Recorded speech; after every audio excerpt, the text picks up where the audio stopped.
हम पैदा भी हुए तो रब की मर्जी से, हम दुनिया से जाएंगे भी तो रब की मर्जी से। और इस दरमियान में जो हमें जिंदगी मिली, इसमें हम अपनी मर्जी चलाकर अपनी आकबत को बर्बाद क्यों करते हैं? हर काम के पीछे कोई ना कोई मकसद होता है। आप यहां आए, मकसद यह है कि आज महफिल में शिरकत करनी। अगर महफिल ना होती तो आप यहां ना आते, ना हम आते। आने के पीछे कोई ना कोई मकसद जरूर है। हम और आपको अल्लाह ने पैदा किया, पैदा करने के पीछे भी मकसद है। वो मकसद आप लोगों ने बारहा सुना उलमा से कि अल्लाह ताला ने इंसान को पैदा किया इबादत के लिए। मगर जरा सोचें कि इबादत से कितने दूर हमारे अहबाब नजर आते हैं, और जब बारी आती है तो सीना ठोक के कहते हैं कि हम सच्चे मुसलमान हैं। कैसे मुसलमान? इस्लाम की बुनियाद जिन चीजों पर है, आपका उस पे अमल नहीं, सिर्फ कहने से हो जाएगा हम पक्के मुसलमान हैं। हमारा तरीका, हमारा लिबास सब गैरों की तरह। आज हमारे घर में बच्चों की पैदाइश भी होती है और हमारे घर में हमारे अहबाब की वफात भी होती है। चंद जरूरी गुजारिशात में पेश करना चाहता हूं। जो गलत रस्म और रवाज को हमारे अहबाब ने अपने मुआशरे में और अपनी रस्म में शामिल कर रखा है, जो कि शरअन नाजायज है।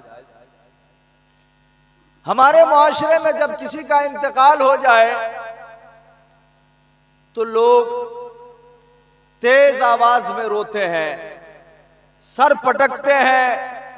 औरतें इस तरह रोती है कि उसके सर पे दुपट्टा नहीं होता।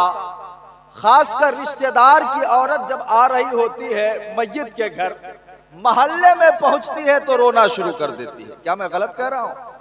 और जब मस्जिद के करीब पहुंच जाती है, सर का दुपट्टा हटाकर चेख चेख कर तेज आवाज में रोती है, जो कि शरअन नाजायज है। आपको मालूम होना चाहिए कि आप जो हमदर्दी जता रहे हैं मस्जिद के घर आकर और रो रहे हैं, जिनकी याद में, आपके रोने की वजह से इस जाने वाले को अजाब होगा या सवाब मिलेगा? आपको पता है इस बात को? याद रखें, अहादीस बहुत है। इस ताल्लुक से मेरी तकरीर यूट्यूब पे डाली हुई है, आप सुन सकते हैं। अल्लाह के रसूल फरमाते हैं कि घर वालों के रोने की वजह से मस्जिद को अजाब मिलता है। आप खैर खा बनते हो, मस्जिद के रोते हो तेज आवाज में, कहते हो कि हम मस्जिद के चाहने वाले हैं, हमारा जिगरी दोस्त है। तो जिगरी दोस्त है तो दोस्त को अजाब में मुब्तला क्यों करना चाहते हो? गम मनाए, गम मनाना दुरुस्त है, मगर कैसे? दिल से गम मनाए, आंखों से आंसू बहा के गम मनाए, जबान से आवाज, तेज आवाज न निकाले, न औरत निकाले न मर्द निकाले। यह है गम मनाने का तरीका। और यह भी सुनिए, चाहे छोटा बच्चे का इंतकाल हो जाए आपके घर में, या बाप का या दादा का या किसी आपके महबूब से महबूब तर इंसान का इंतकाल हो जाए, गम महज 3 दिनों तक ही मनाए। हाँ, औरत अपने शौहर के इंतकाल पर 4 माह 10 दिन तक सोग मनाएगी।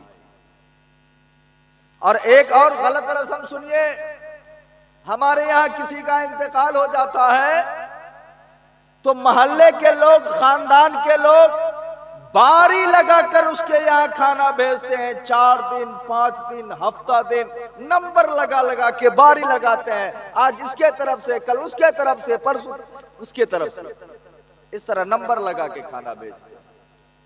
ये खाना भेजना दुरुस्त है या नहीं है? तो सुनिए, खाना भेजना दुरुस्त है, बल्कि मसनून है, मगर कितने दिनों तक? महज 1 दिन। 1 दिन चाहे कोई भेजे, 1 दिन के बाद दूसरे दिन या तीसरे दिन या चौथे दिन उसके घर खाना भेजना मकरूह है, जब उसके घर में बनाने वाले हो।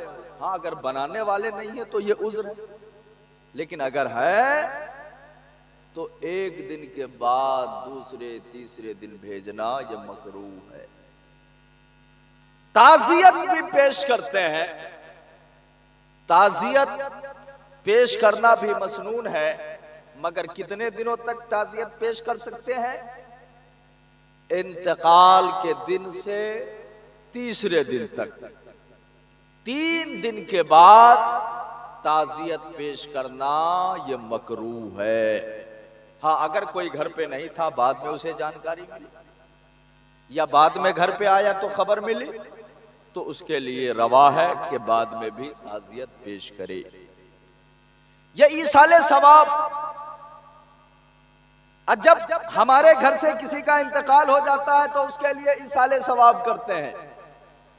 पूरे रिश्तेदार को बुलाते हैं, मालदार को बुलाते हैं और उसे उम्दा उम्दा खाना खिलाते हैं और इसका नाम रखते हैं ईसाले सवाब।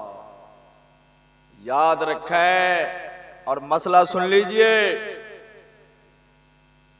मय्यत के नाम पे भोज भात करना, मालदारों को खाना खिलाना जायज ही नहीं है और न इससे कोई सवाब मिलता। न रिश्तेदारों को बुला करके खिलाना मय्यत के नाम पे दुरुस्त है ईसाले सवाब के लिए, और न ही इससे कोई सवाब मिलता है।